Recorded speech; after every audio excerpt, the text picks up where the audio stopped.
अनि हर्क सम्बङले खोलेको पार्टी चाहिँ जातीय पार्टी, राईको पार्टी कसरी भयो? एमालेलाई हामीले ओलीको पार्टी, बाहुनको पार्टी भन्यौं कहिले?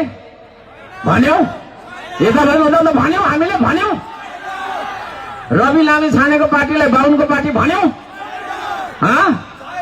शेरबहादुर देउवालाई तपाईको क्षेत्री बाहुनको पार्टी भन्यौं? अनि हर्क सम्बङले खोलेको पार्टी चाहिँ जातीय पार्टी, राईको पार्टी कसरी भयो?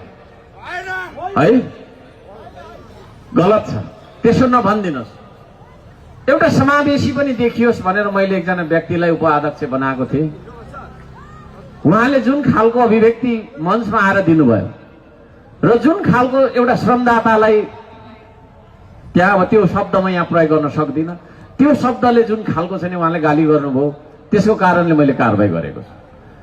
कतिपय मान्छेहरूले भन्नुहुन्छ ए यो फेरि हाम्रो समुदायलाई यस्तो गर्यो, हामी त त्यहाँ त्यो होइन।